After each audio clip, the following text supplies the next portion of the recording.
Good evening, everyone. Thanks for coming.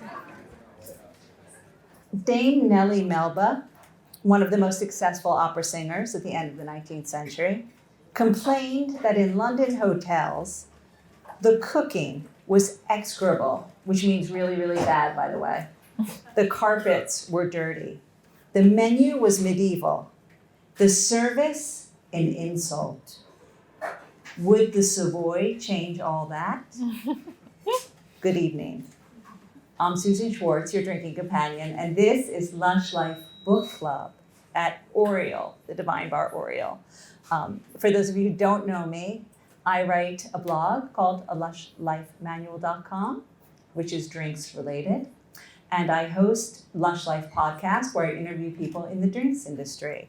Please welcome my guest, Olivia Williams, author of Gin, Glorious Gin, and The Secret Life of the Savoy. Yay. Thank you. Olivia is a journalist and author. She graduated with a master's degree in modern history from Oxford University, and in her final year, she won a Rupert Murdoch Student Scholarship. She wrote her first book, Gin, Glorious Gin, in 2014. Gin, Glorious Gin, How Mother's Ruin Became the Spirit of London is its proper title, right, in 2014. And her second book, The Secret Life of the Savoy, was published in 2020. Olivia has been a guest on Radio 4, Bloomsburg, Sky Arts, and CBS News, and has often contributed to The Economist, Country Life, House and Garden, and The Evening Standard. For those of you who haven't read The Secret Life of the Savoy, we meet the three generations of the D'Oyly Carte family who pioneered the luxury hotel and the modern theater, propelled Gilbert and Sullivan to lasting stardom, made Oscar Wilde a transatlantic celebrity, inspired a P.G. Wodehouse series, and popularized early jazz, electric lights, and Art Deco. And living here, we all know the Savoy so well. So, since we're in a drinking establishment and we are in the throes of London Cocktail Week, I thought it would be really fun to discuss the influence of the Savoy on food, drink, and hospitality. But before we go to that, let's start off at the beginning, and I would love to know why you even thought of writing this book on the Savoy. Well, it was off the back of the Gin, Glorious Gin book. I went to visit the Plymouth Distillery in Devon, which I would recommend. It's a really fun day out. And while I was there, I just wanted to make a weekend away of it. And then that's when I went to the D'Oyly Carte family's house, which was open to the public. I didn't really know anything about them. And I thought it was kind of a shame that people seem to have forgotten about them altogether, really, because they achieved so much, as you listed in your intro, and they built the Savoy and Claridge's and owned the Connaught and the Berkeley. And I just felt as though they'd achieved so much and everyone had kind of forgotten about them. So I went away after I'd been nosing around their house, which is owned by the National Trust, and I started trying to pull together strands of their life and put everything back together again, because they also built the Savoy Theatre and the Savoy Hotel, and I think people have kind of started to forget that they're kind of related and don't really understand what the link is anymore. So I really wanted to put the family back into all these buildings that we see around us that they created that are so beautiful, and then the family themselves have kind of been forgotten. Well, was there anything written about them yet? Not really. Actually, when I was looking through the Victoria and Albert Museum have quite a lot of material on them because of the theatre angle. So they have like lots of old costumes from the D'Oyly Carte Opera Company and that kind of thing. And they have a lot of, because it's quite old-fashioned and they weren't a very popular subject as a family. No one has really sorted out their archive. It's just the last family member has just given them loads of stuff that no one has actually organised properly. So it's a bit like going to someone's family home and opening up some dusty boxes and seeing what's inside. And I could see that some people had started trying to write a biography of the family before and had kind of given up, or they'd said, isn't there any more information? And, you know, obviously I had some fellow feeling because I'd been like starting on this like journey myself. So yeah, I felt slightly daunted that there were some people in the kind of 1930s, 1940s who had tried and given up, basically. So yeah, there is no one book about them. There aren't any direct family members left either, which is also why it took me a while to go around tracking down distant cousins and friends and people who remembered them from the 80s, because that's the last time that they would have known a living D'Oyly Carte family member. And was it really difficult to find this material and these people? Yeah, I think I was quite lucky that I did it all the research before COVID, because it would have been really tricky, because I was mainly talking to old people and I'm sure they wouldn't have wanted me in their house during lockdown. So luckily I spoke to all of the older people I needed to speak to long before COVID was a word that anyone knew. And then luckily I'd also been to all the libraries that I needed to go to, because I imagined that they were all completely closed. And luckily I'd been to the Savoy Hotel, because they have their own archive, which isn't open to the public, but you can request things and chat to the archivist and she will tell you if she has anything for you. And they kind of use what is in the archive to, I don't know if you've been to the Savoy Hotel, but they decorate the outside of the bar. They have a little museum.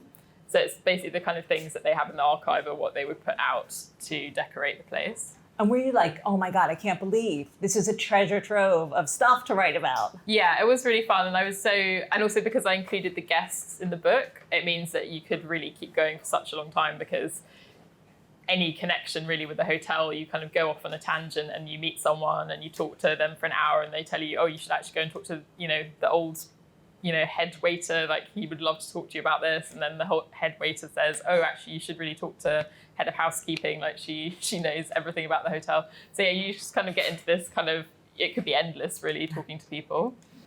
So when you were putting the book together,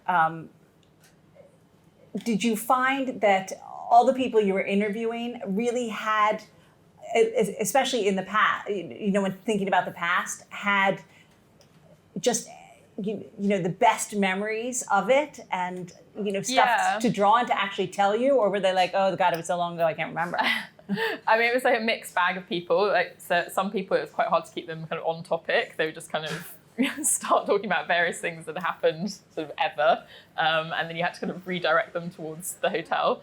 Other people were like pretty sharp and had lots of things kind of ready to tell you. And I think what I noticed about people who used to work at the Savoy Hotel is nearly, I think all of them had a room in their house where they had squirreled away stuff to do with the hotel. So they were kind of, after a bit, of like getting to know you a little bit, they say, actually, I do have quite a lot of stuff like in the back. And then you would get taken to a sort of spare bedroom or something that is actually just full of memorabilia. And then that's kind of fun as well, because then when they're looking through things, it reminds them of stuff and then they remember more. But I think it was also nice, like, I think accidentally I helped put some people in touch who used to be friends or used to be friendly and then sort of forgotten or not kept in touch. And I think they've now revived some of their friendships, so that's nice. Oh, that's so nice. Yeah. So let's now go back to Nellie Melba, all right, and her comments about London and pre-Savoy, so we can get to see how the Savoy really changed things for our whole city and why the city is the way it is now. So talk me through what it would have been like to stay at a hotel or go to a restaurant pre-Savoy in London. Well, yeah, as Nellie said, it was generally considered quite disappointing. And then I think maybe at best like a functional experience, like a place to stay for the night with no restaurant and no real communal areas. So it was like a room to go to.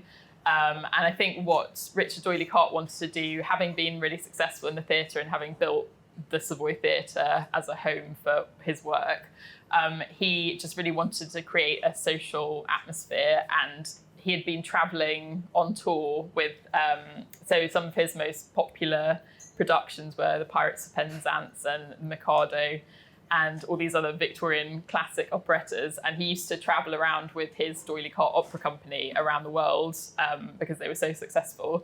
And then when he came back to London, he was always a bit disappointed that all the exciting things that he'd seen weren't really being replicated here. So in America, he went to stay in quite luxurious hotels and he was frustrated that we didn't have one. And he would go to amazing restaurants on continental Europe and think, why do you come back to London? And he thought I think he named 2 restaurants in London that he thought were world class, as he said. So he thought Kettner's in Soho and the Café Royal were worth going to, and then he couldn't really think of anywhere else. So basically, he just wanted to replicate the best of everything that he'd seen while he was traveling around. And he was he was a perfectionist about everything he did, which was probably one of the reasons why he was so successful. But instead of just going out to eat in Monte Carlo and noticing that he'd had a great evening, he would then try to work out which members of staff had made it particularly good and then poach them. So basically he would go out for dinner, and it would partly be a kind of research exercise, like who am I going to hire for my dream hotel? And eventually he managed to do that with, Wait. Oh, no. Hold on. We have to go back a little first, because I love the bits in the book about the hotels, the way they were pre-Savoy. And I think it would be really fun for everyone to hear, the bathroom situation, or what hotels actually existed pre-Savoy. Well, I mean, there weren't many. There was, they tended to be railway hotels, which were just, literally places, for people to stay overnight next to a railway, which weren't very nice. Were you thinking of anything in particular? Well, the bit about how many bathrooms were actually in a hotel. So people didn't expect to have a bathroom to go with the bedroom. They would just fill up a tin bath. Someone would have to bring up hot water all the way up the stairs to wherever they were. And so Richard Doyley Carte thought, wouldn't it be great if you could have an ensuite bathroom as this incredible novelty for launching his hotel in 1889. And the builder asked whether the guests were going to be amphibious, because he didn't understand why anyone would want a bathroom attached permanently to their bedroom. The idea of having an ensuite bathroom was a total novelty in 1889. Wasn't there I don't want to say it was the Langham, because I can't remember exactly, but one of the hotels had 289 rooms and there were 4 bathrooms. It was something, wasn't it? Something insane like that. Yeah, I think it was another hotel that doesn't exist anymore. And I'm sure the Langham... Yeah. It's not the Langham. It's not the Langham. I got that wrong. And I'm sure the Langham has sorted out its bathroom now they have situation a long time ago, I hope. And so why don't you introduce us to Richard Doyley Carte? Who was he, and where did this idea be? Well, you kind of mentioned why he had why was he traveling around so much? Give us a little. So he was born on Greek Street in Soho, where his theatre. So he built the Savoy Theatre. He built a second theatre that was less of a success because he wanted it to be a formal opera house, and that didn't really work out. But it's now on the corner of Cambridge Circus, where I think they still have Harry Potter. It seems to be on there forever. That's the theatre that he built on the end, for sentimental reasons, on the end of the street where he was born on Greek Street. And so his father was a successful musical instrument manufacturer, and he patented a few different types of flute that we still use now. So that's where the family money started to come in. And his father, Richard Carte Sr., wanted him to just follow in the family business and continue selling musical instruments.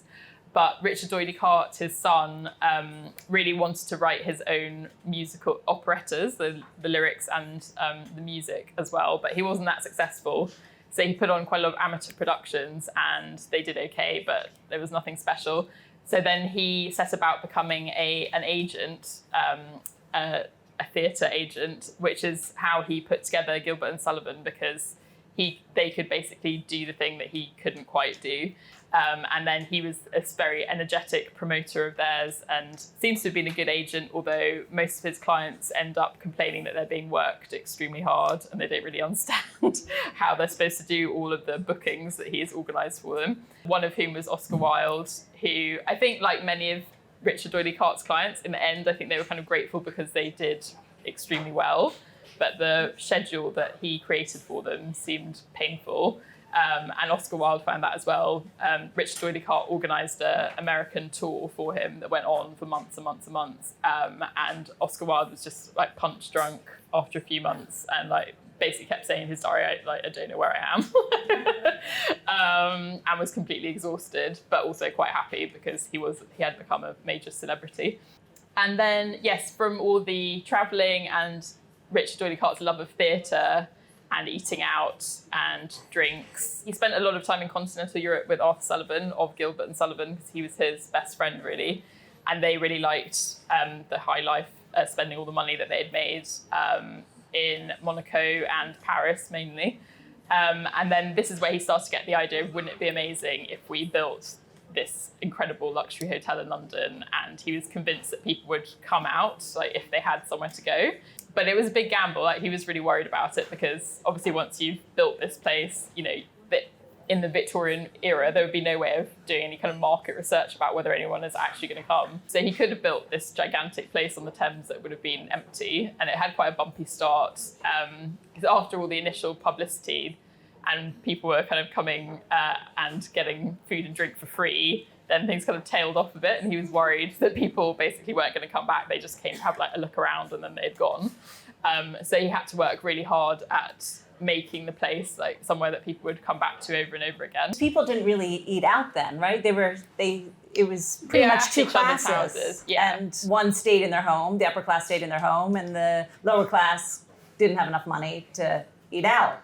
And then all of a sudden there's a middle class starting to arise. Yeah, I think that's part of Richard D'Oyly Carte's upbringing, is that he was very middle class in the sense that his family weren't aristocratic or anything, but they had suddenly made some money, and Richard D'Oyly Carte really wanted somewhere exciting to go and spend the money in London, and he was kind of frustrated that there wasn't really this yet. There wasn't this place where people could pay to be socialising in public and get amazing food that wasn't just at someone else's house. You know, if they had a private chef, you might get a good meal out at someone else's house, but he wanted everyone to be out, like being seen and people watching, and the stuff that he enjoyed doing when he was in Europe and America. All right, and let's go back to where I interrupted you, and we went the poaching of the people that he thought could really, I guess, kind of define hospitality in his eyes and what he wanted for his hotel. So I interrupted you. You were telling us that he was in Monaco, right? Yeah, so Auguste Escoffier is, I think, still considered like the grandfather of French haute cuisine, and he was an active chef at the time that Richard D'Oyly Carte was eating out in Europe. So it was kind of obvious like who he had to get because he was like the person. But he had this kind of gatekeeper in the form of César Ritz, who later became of the Ritz Hotel, because they kind of worked as a double act, and also Auguste Escoffier didn't speak any English. And so if you wanted to get to him, you had to go through César Ritz, and they used to go around hotels together as a pair. So Richard D'Oyly Carte started this charm offensive with César Ritz that went on and on for years, because he couldn't really convince César Ritz that London was a viable option for people to come on holiday. Ritz just didn't think that London had any potential for that. He thought the weather was miserable.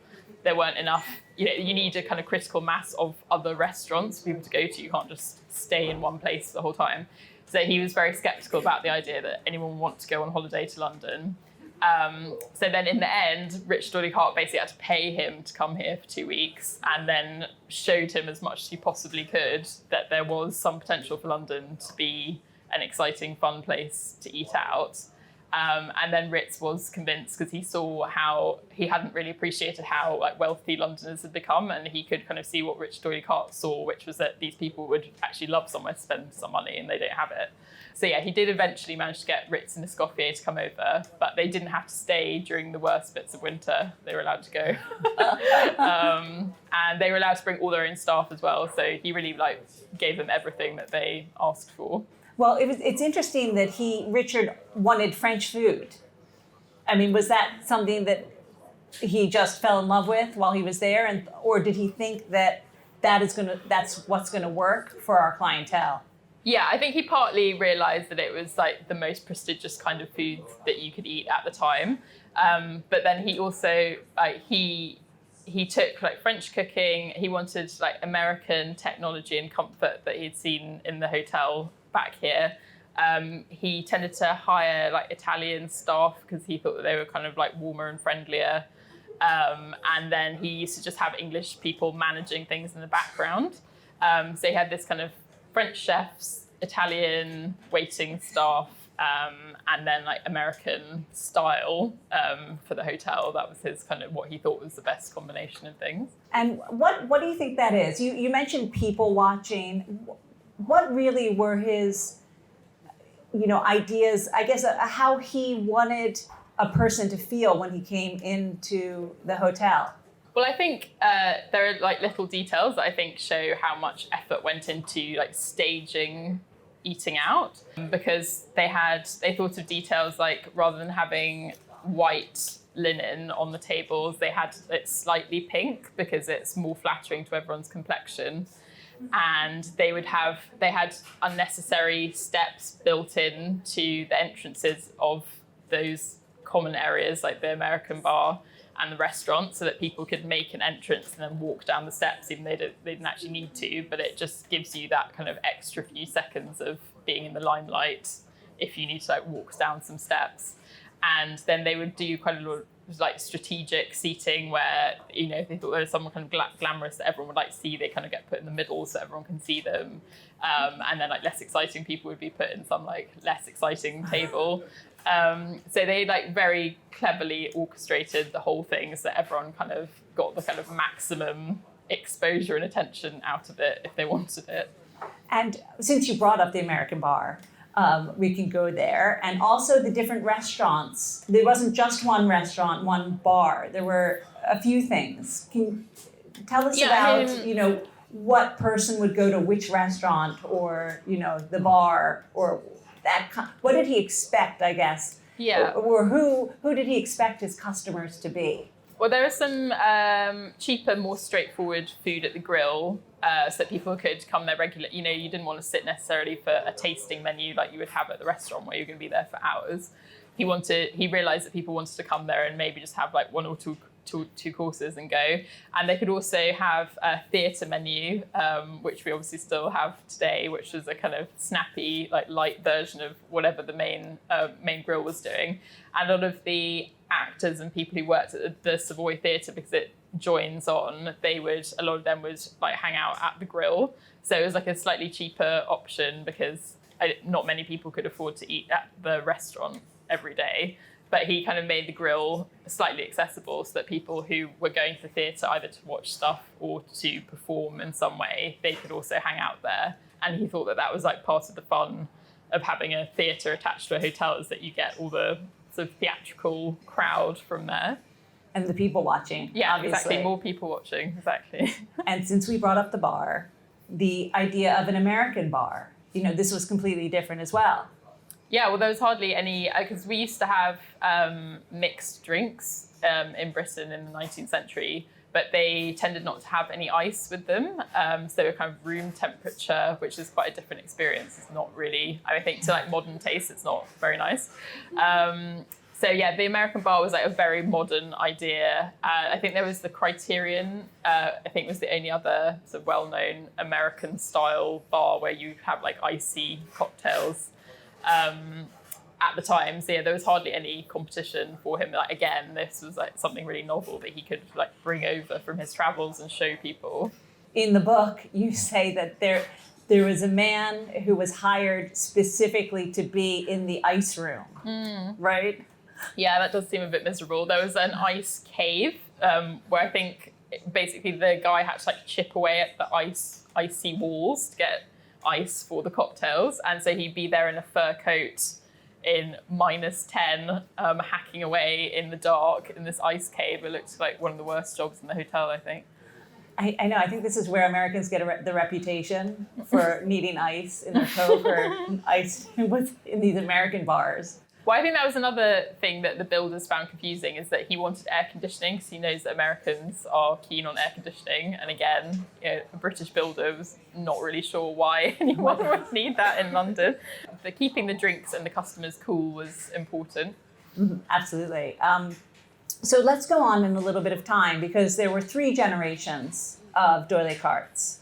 And there was Richard, Rupert, and Bridget, the last one. How did Rupert take what his father started and grow it? Because he was, he was the owner while the wars were happening, both World War I and World War II.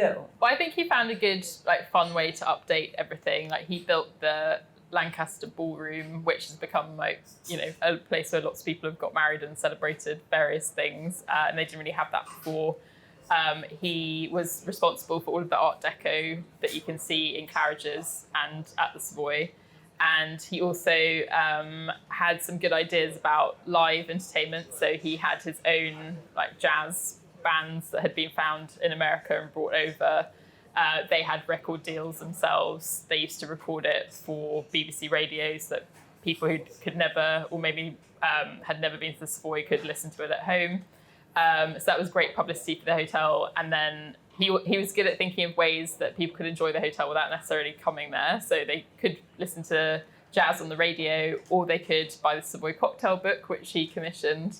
And I think that was another really inspired idea as well, because as far as I know, I think it's the most popular cocktail recipe book ever. I don't think it's ever been out of print since the 1920s. And again, took the Savoy to another level of fame for people who might not necessarily ever go there, but they would know the cocktail book. Yes, but unfortunately, no women were allowed in the American bar for a long, long time, even though they had a female bartender. And they do now as well. This is the second female bartender right now who's there now, a head bartender, in 100 years.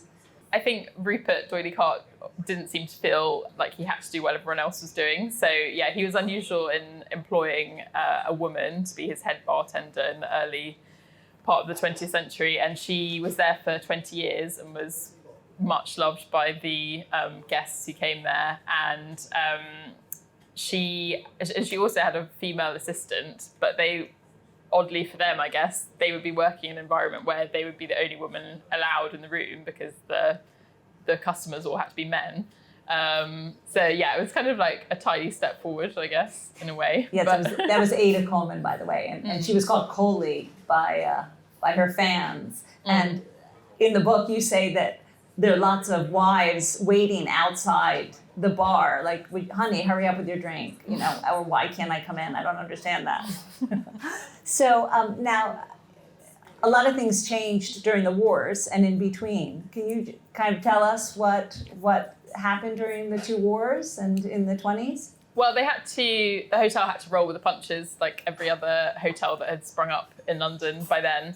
And they had a few direct hits during the Blitz that they had to contend with, and they managed to keep the hotel running, and it was actually very popular because a lot of journalists who came over to do war reporting used to stay there, and because it was quite a modern-ish building for London, people thought it was quite safe because it was kind of sturdy, and so they basically tried to run the hotel, but with rationing in mind, had to try to come up with how to do all the kind of luxury food, but with completely different ingredients, and not really allowed to use everything that they would usually have. So they experimented with having fish head soup, and I think they hoped that no one would notice what the sort of fish soup was now made out of. And I think the chef said that he had come up with 50 different recipes for potatoes because that seemed to be the only thing that he could get hold of. And they basically had to try and innovate like everyone else and keep their clientele happy. And they created a bar that had no windows, that was completely in the middle of the hotel, so that if there was a raid and all the lights were supposed to be off, it wouldn't be dangerous to have people drinking in the hotel still. And they also had to build a bunker for people to go during the air raids. Was that World War II? Yeah, which again, they had to try to feel luxurious by putting velvet curtains in between the guests, trying to make sure that there was always someone on patrol to stop people snoring. And also they had a sort of little makeshift dance floor when people weren't ready to go to bed yet. So they were trying to keep some of the perks of the actual hotel going in the sort of scaled down subterranean. Well, back to the food as well. Did Rupert feel that it also had to continue being French food when it wasn't the wartime? Did he feel that he had to keep that style of cooking? Yeah. I think things have probably changed more recently, but the Savoy always had a French head chef. That didn't change until the 1970s. I think we had someone who was born in London, who was the first head chef of the Savoy who was not French, which was quite a big deal. And he kind of got in as a slight fluke. The person before him had a heart attack and he used to do the grill. So they just asked him to fill in and then he sort of ended up becoming the head chef. So it wasn't as though they planned to move away from having French-born chefs. They just happened to need him straight away. So yeah, they always had the emphasis at the restaurant was always on French food, but they did experiment with other types. Like they mixed in a bit of Russian food, some Indian food. They got a specialist curry chef from Karachi to come. So yeah, they did experiment a little bit, but the core was always French. And that was during Richard's time as well, right? That trying out different foods or trying to... Well, and again, like being very keen to keep Americans happy, they wanted to make sure that any food that was popular in America was available at the Savoy whenever. I can't imagine Escoffier making a hamburger and French fries. I think he probably balked at that. Now, when Bridget, the daughter, so unfortunately it's sad because Bridget didn't have any children and she kind of lived alone, but she did love the hotel and was definitely a part of it.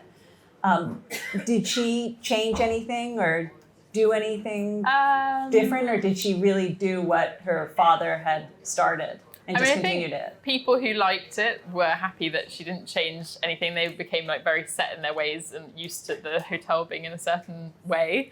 But she didn't. I wouldn't say she made not like her father. She didn't come up with let's do everything Art Deco or let's make everything kind of modernist or like brutalist or whatever it would have been in the sort of 50s and 60s for her.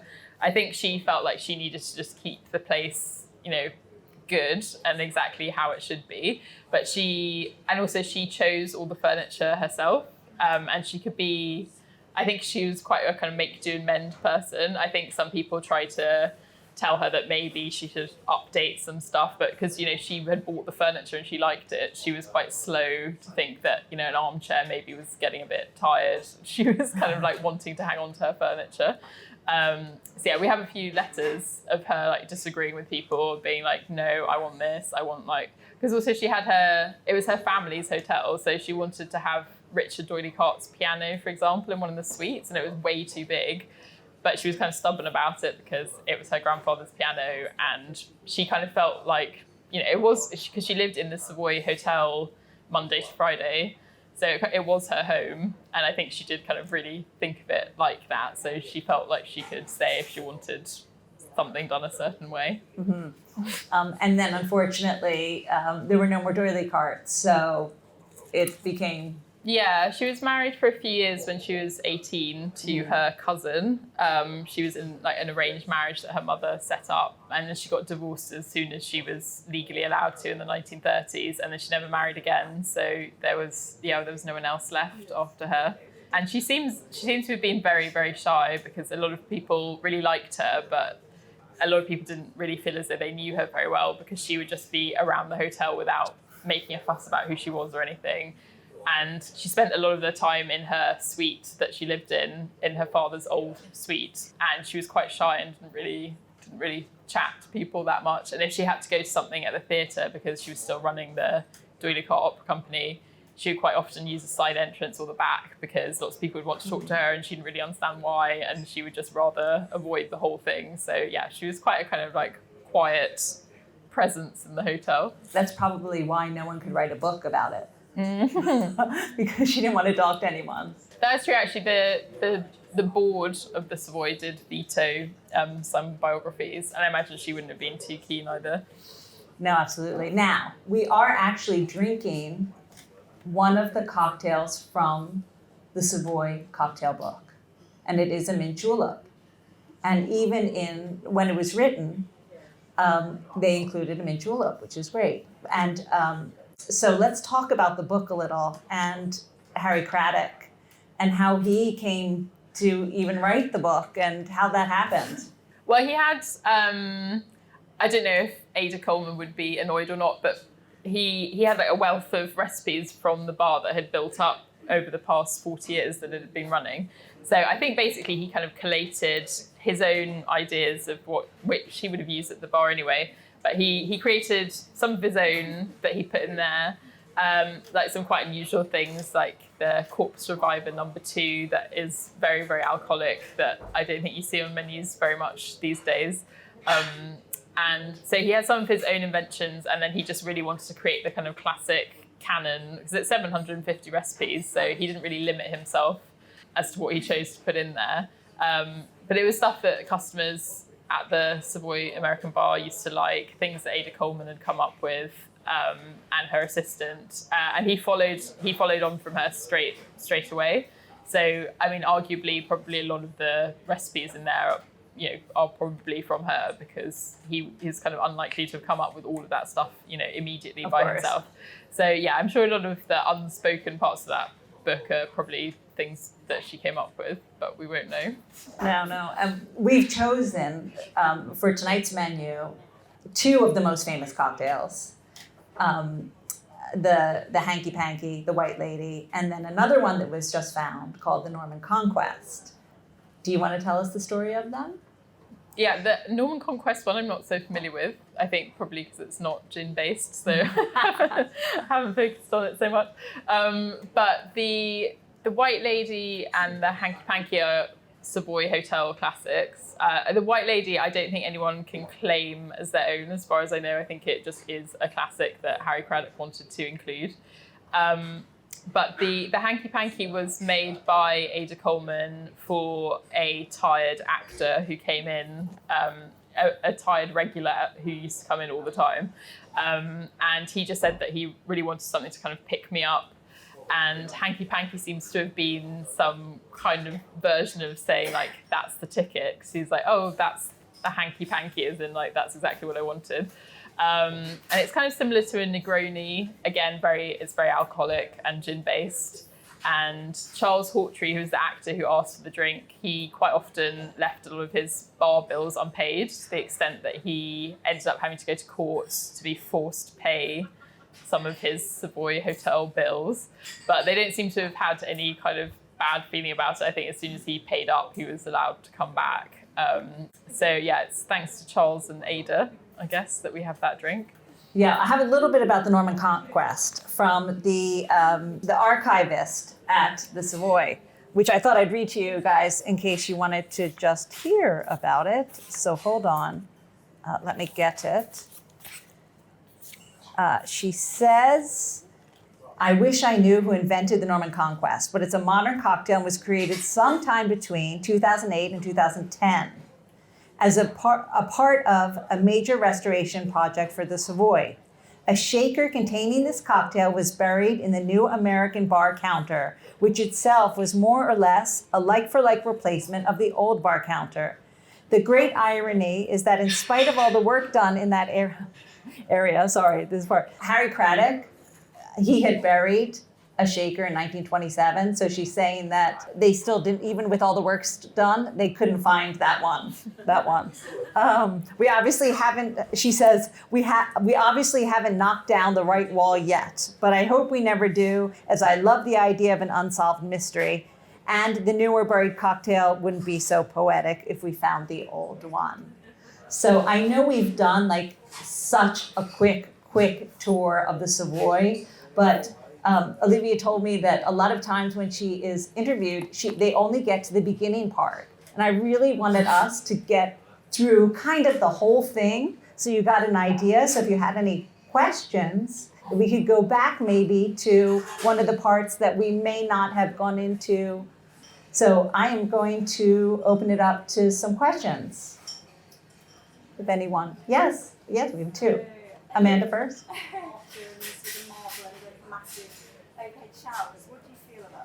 Wait, hold on, I have to repeat it. Olivia, how do you feel about the refurbishment and getting rid of some of the fabulous bathrooms, etc.? Well, I have mixed feelings about it, because as you said, they've necessarily taken quite a lot of stuff out. But I think also if you saw some of the old pictures of, I mean, this is kind of extreme, but how Bridget D'Oyly Carte used to have it, like it probably did need like something doing to it. It was getting kind of quite threadbare in places. So I think, for her in the 80s, I think it probably could have done with an update. But definitely for me, it would have been, it's a shame for me that I didn't see it before, because lots of stuff got auctioned off. And then so I looked through all the auction pictures. So I was obviously trying to remember it as it would have been. So yeah, it would have been very lucky for me if they hadn't refurbished it and I could have seen it how Bridget had it. But yeah, I mean, I think it kind of, all the hotels need to kind of keep going and keep innovating. I think you couldn't really leave it kind of static as it was. But yeah, I think they've managed to keep quite a lot of the character of it, I think. But yeah, I was sad that also if I'd known, I would have bought something at the auction if I realised I was going to become interested. I would have got like an ashtray or something of the old place. Yeah, so the Savoy was... After you repeat it. For those of you who might not have heard, Richard Doyley-Cart also had the Claridge's, a bunch of other hotels as well, and Roisin wanted to know a little bit more about that. So the Savoy was going really well, and ambitious as ever, after only 5 years having opened this huge place, Richard Doyley-Cart felt as though there was demand for another luxury hotel in the form of Claridge's. So he bought that site, which had a boarding house on it, and flattened it and built what you can see now.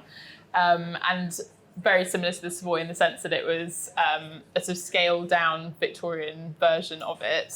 And then Rupert, his son, did the Art Deco interior that you can see at both places. So basically it was a kind of smaller, more intimate sister hotel to the Savoy. And I mean, I think a lot of Londoners really like Claridge's, and I think you can see it. I think if once you know that it's the same person who built both, I think you can kind of see what the similarities are. And he also, Rich Doyley-Cart asked, it's the architect who built Harrods, who built Claridge's. And again, I think once you know that, you can see some of the similarities in the two. And then the other ones he bought, so he kind of put slightly less effort into those. But also the restaurants, Simpsons on Strand, and there was another one, Marivaux in Paris. Yeah, Richard bought Simpsons, which you probably can picture on the Strand, which is almost like adjoining the Savoy Theatre. He spruced that up, and it was like kind of it used to be a kind of place where men could play chess. And then the reason why they had the wheelie food coming along is that it wouldn't disturb the chess game. But then he modernised it and women could come, and he made it into a kind of more normal restaurant. And then he also, in the 1890s as well, he bought a restaurant near the Paris Opera House called Marivaux, which he used to really like going to, and he wanted to buy it. And he used it to, again, poach lots of the staff and like bring them over to London. So he was just basically looking for talented French chefs everywhere that he could find them. So I think he drained a lot of the staff at Marivaux in Paris and brought them over here, basically. And the waiter there used to really enjoy doing flambéing and carving and that kind of thing. So it really added to the theatre element of eating out at the Savoy as well. Yeah, we did skip over very quickly César Ritz and Escoffier. Their influence obviously was so huge, but they kind of ended their reign there on a very bad note. Yeah, basically they were taking quite a lot from the hotel in the form of money and food and drinks, and telling suppliers that they had to give them bribes effectively if they wanted to carry on supplying the hotel. And Richard Doyley-Cart, I think, probably turned a blind eye to it because I think it was fairly obvious that the accounts didn't really add up. But the restaurant was doing better and better, but the profits from it were falling and no one could understand why. And then it basically turned out that Escoffier and Ritz were taking a lot out of the hotel. So he had to sack them, which was really awkward. And then they tried to make sure that it didn't get into the press, but it sort of did. And then Ritz went off really with his tail between his legs to Paris, where he built the Ritz. And then, much to the Doyley-Cart family's irritation, he came back to London to build the London Ritz, which was their kind of main rival for a long time. And it made them worry about Claridge's as well, because they're quite close to each other. So the Ritz was like more of a problem for Claridge's than it was for the Savoy, really. But it meant that Richard Doyley-Cart's son Rupert was always worried about what's going on at the Ritz, because they were the sort of best rivals that they had, really. Anyone else? Yes. The Savoy was the first hotel to have a lift. Is there a story in that? There is a story in that. They were called ascending rooms because I guess people didn't know what else to call them.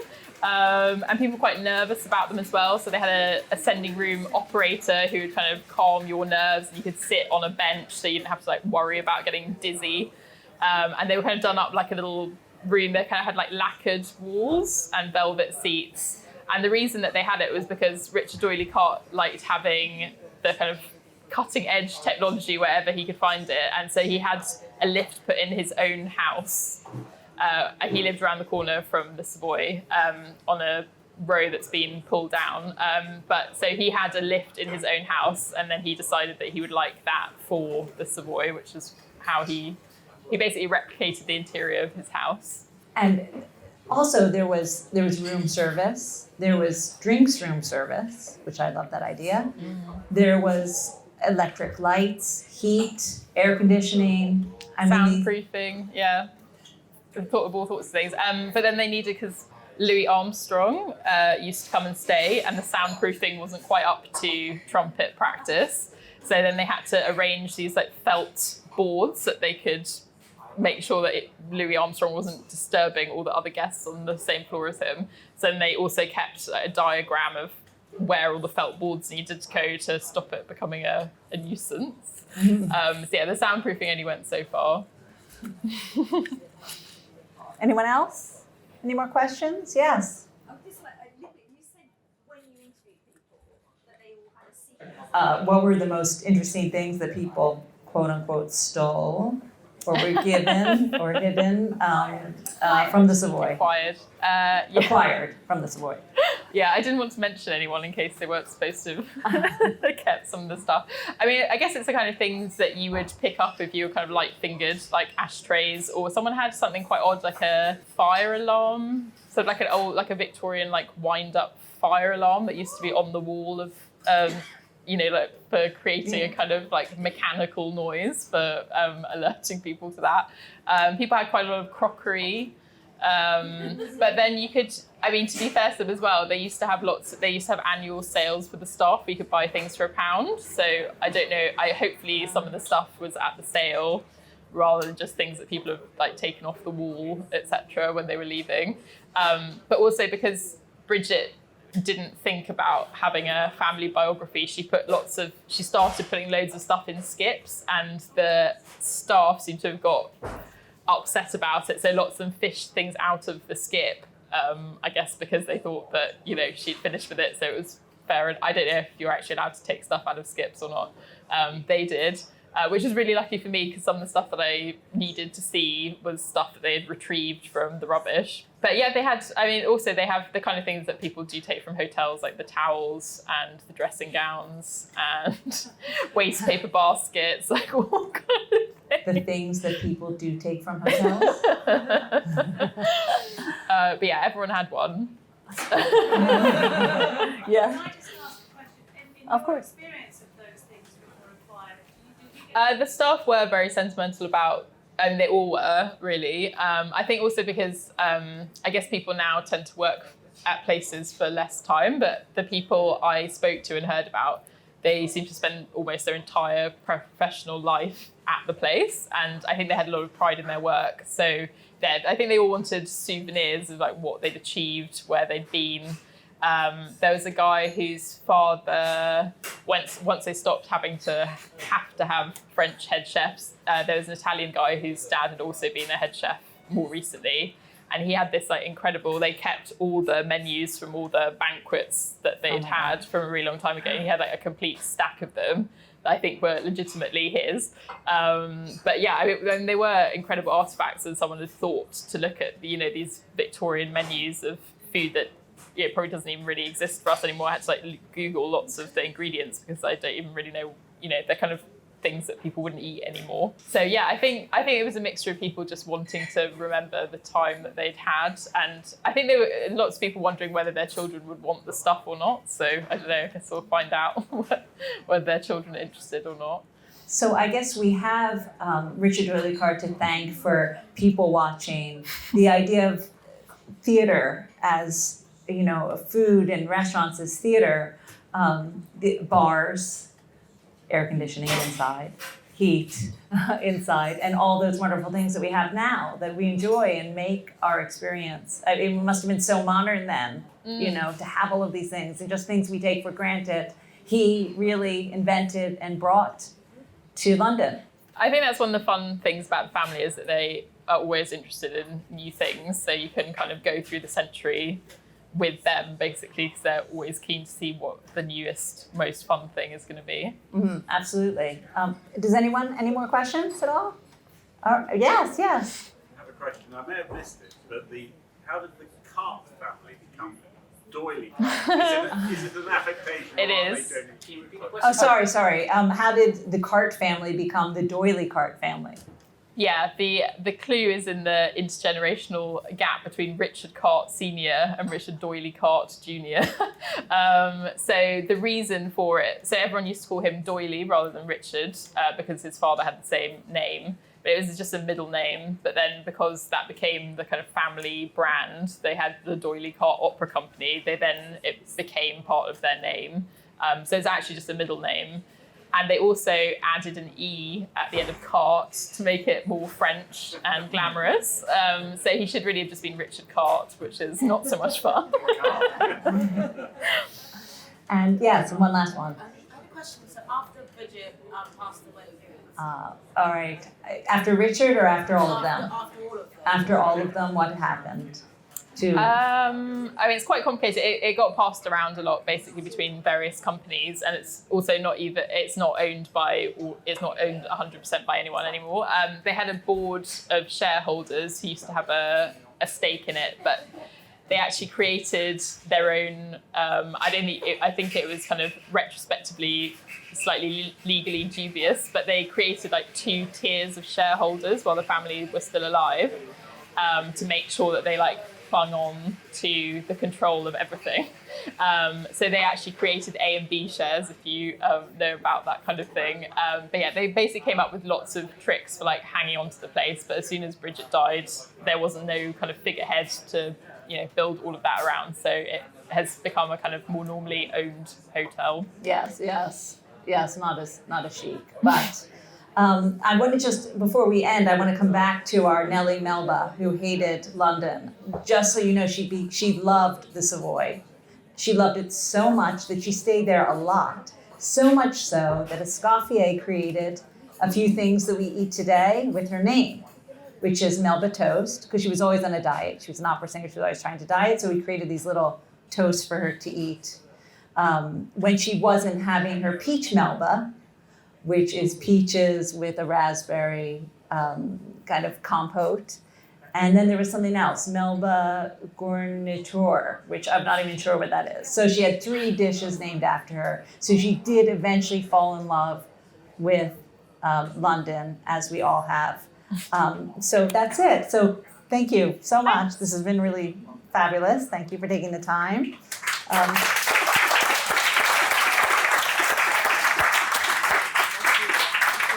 And she is here to sign books if you want. And I also have to thank so many people, Diageo Reserve, Bullet Bourbon, Kentucky Tourism. Without them, we just wouldn't have tonight. So thank you so much. And of course, London Cocktail Week and everyone at Oriole Bar. Yay!